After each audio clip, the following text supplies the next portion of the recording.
Assalamualaikum warahmatullahi wabarakatuh. Yang saya hormati Ibu Wina Kusuma Ningtyas, SEMM, selaku sebagai dosen pengampu mata kuliah Ekonomi Internasional. Perkenalkan, nama saya Septi Rizkyani, NIM 2892150116, Fakultas Ekonomi dan Bisnis, Prodi S1 Manajemen, kelas B Malam, semester 5. Pada hari ini saya akan mempresentasikan tentang ekonomi internasional. Pengertian ekonomi internasional. Ilmu ekonomi internasional merupakan ilmu yang mempelajari bagaimana hubungan ekonomi antara satu negara dengan negara lain yang dapat mempengaruhi alokasi sumber daya baik antara dua negara tersebut maupun antar beberapa negara. Berdasarkan pengertian tersebut, maka ilmu ekonomi internasional adalah ilmu yang mempelajari alokasi sumber daya yang langka guna memenuhi kebutuhan manusia. Masalah alokasi dianalisis dalam hubungan antara perilaku ekonomi satu negara dan negara lainnya. Hubungan dalam perekonomian internasional dapat berupa perdagangan, investasi, pinjaman, serta bantuan kerja sama internasional. Berkaitan dengan masalah moneter internasional, yaitu menyangkut ketidakstabilan kurs valuta asing yang terus berlanjut serta besarnya dan menetapnya misalignment, yaitu fakta bahwa kurs dapat berada di jalur di luar keseimbangan untuk jangka waktu lama. Masalah ekonomi internasional lainnya yang dianggap serius antara lain munculnya tingkat pengangguran yang cukup tinggi serta tingginya kemiskinan dan melebarnya jurang ketidakadilan yang dihadapi berbagai negara miskin di dunia. Ruang lingkup ekonomi. Ruang lingkup ekonomi internasional terdiri dari A. Teori dan kebijakan perdagangan internasional. B. Teori dan kebijakan keuangan atau moneter internasional. C. Organisasi dan kerjasama ekonomi internasional. Dan D. Perusahaan internasional dan bisnis internasional. Perbedaan yang lebih nyata antara ilmu ekonomi internasional dengan ilmu ekonomi umum yang mempelajari hubungan dalam satu negara lainnya adalah A. Perbedaan dalam uang yang digunakan seperti dolar Amerika Serikat, pound sterling, dan Inggris mark Jerman, yen Jepang, baht Thailand, rupiah Indonesia, piso Filipina, ringgit Malaysia, dan sebagainya. B. Peraturan atau ketentuan yang dikeluarkan oleh pemerintah yang berkaitan dengan hubungan ekonomi tersebut. Misalnya, kebijakan tarif, bea masuk, pajak, ekspor, larangan ekspor, kota ekspor atau kota impor, dan lainnya. C. Derajat mobilitas sumber daya yang dipakai seperti tanah, tenaga kerja, dan modal. Ketentuan pengiriman tenaga kerja Indonesia di Malaysia merupakan contoh mobilitas sumber daya yang dalam hal ini sumber daya manusia. Yang D. Perbedaan dalam hukum selera dan adat istiadat, misalnya negara lain, yaitu negara Iran, hampir tidak mungkin akan mengimpor babi atau minuman keras karena alasan hukum dan adat atau agama.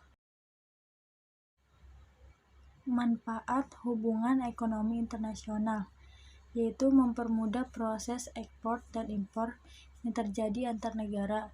Ekspor kegiatan menjual produk ke luar negeri, sedangkan impor merupakan kegiatan membeli produk dari luar negeri.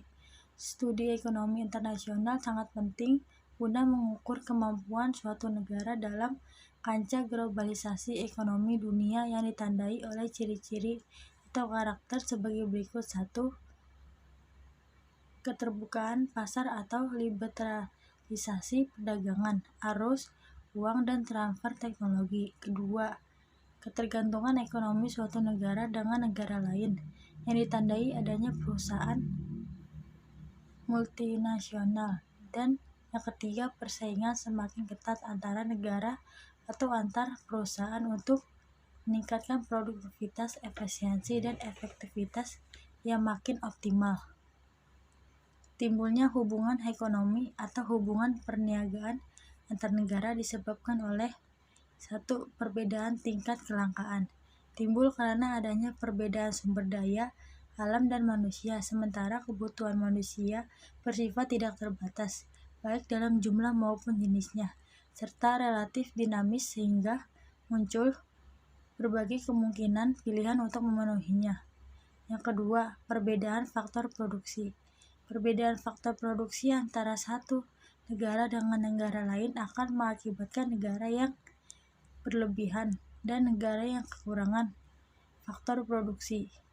Yang ketiga, perbedaan harga barang. Selama perbedaan harga, maka selama itu pula terjadi hubungan ekonomi antar negara. Hubungan ekonomi antar negara meliputi berbagai macam kegiatan yang dapat digolongkan dalam 3 bentuk, yaitu 1.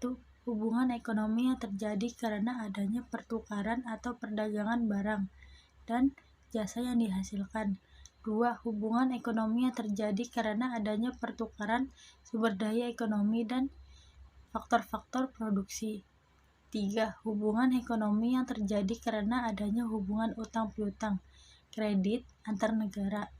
Adapun faktor-faktor penghambat perdagangan internasional adalah sebagai berikut. 1. Tidak amannya kondisi negara. Adanya peperangan, kerusuhan, negara lain akan merasa takut dalam melakukan perdagangan. Yang kedua, kebijakan ekonomi suatu negara.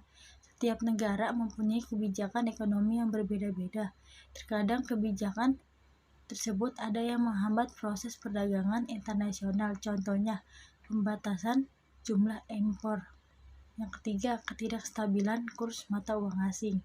Keempat, besarnya rasio proses pembayaran antar negara.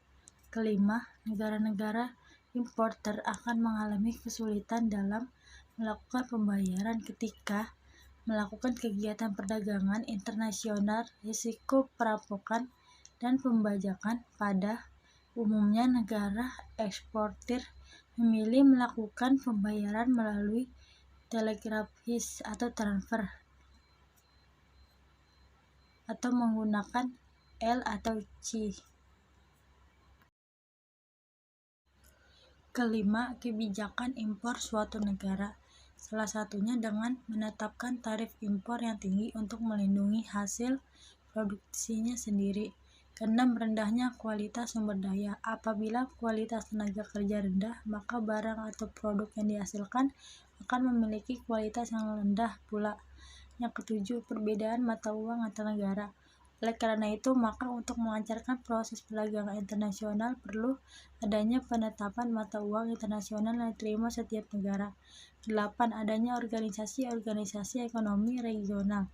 Organisasi perdagangan internasional baik regional maupun internasional bagaikan dua mata pisau. Di satu sisi akan menimbulkan keuntungan, tapi di bagi negara yang bukan anggota akan menerima tarif pajak yang lebih tinggi. 9.